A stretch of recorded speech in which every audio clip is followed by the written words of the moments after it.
Recently, the Trump administration has threatened to withhold funds from cities and other jurisdictions that it believes are not cooperating with ICE. A sanctuary jurisdiction is most often a city, county, or state that limits its cooperation with federal immigration enforcement. The policies of sanctuary jurisdictions vary, but they generally prevent local law enforcement from assisting in immigration enforcement unless required by federal law. The Constitution makes enforcing immigration laws the responsibility primarily of the federal government. The Constitution also limits federal power over states through the 10th Amendment. In what is known as the anti-commandeering doctrine, the Supreme Court has determined that the federal government cannot force state or local officials to enforce federal regulatory programs. States, of course, have to follow the law, but they don't have to lend a hand to the federal government. It's like saying you can't stop a police officer from chasing after a fleeing criminal suspect, but you do not have to help the police officer catch that fleeing criminal suspect. In other words, Congress nor the president can just order the states to do whatever they want. This is mainly because of the ideals behind federalism, which is that power should be divided between the national and state governments to ensure states have freedom to act in ways that they feel are best for their own citizens. While the federal government can't force states to carry out its enforcement priorities, it can incentivize local governments. That power falls to Congress and not to the president. Congress, using its constitutionally granted power to determine how to spend money, can attach conditions to the funds it will provide. But to make sure that the federal government cannot abuse this power, the Supreme Court has said the conditions imposed must be clearly expressed, be related to the funding in question, not be coercive, and not violate the Constitution.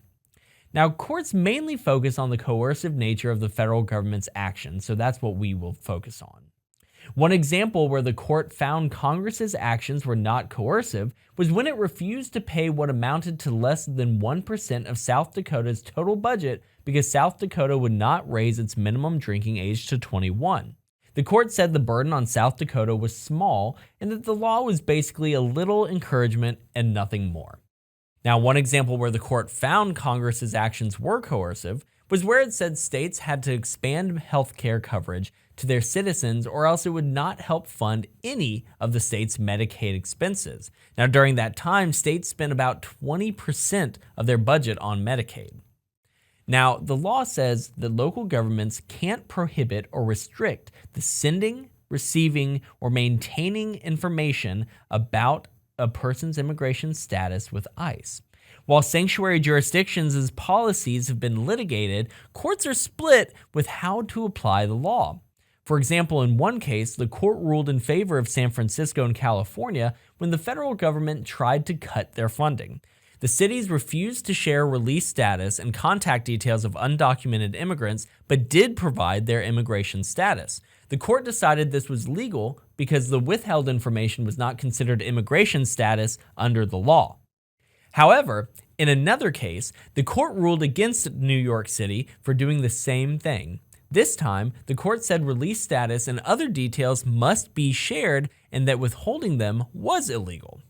Any analysis of whether a jurisdiction is violating the law would have to look at whether Congress is actually authorizing the withholding of funds, whether the funds are conditioned properly, and whether the sanctuary city is complying with federal law.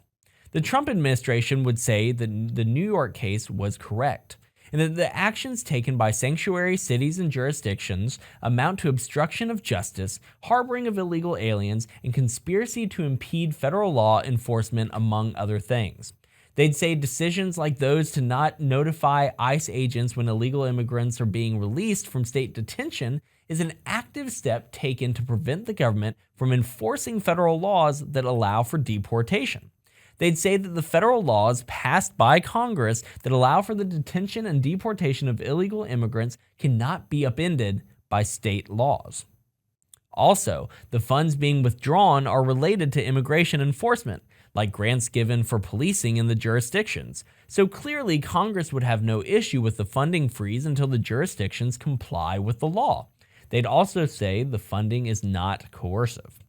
Now, Trump's opponents would say that the San Francisco case was correct.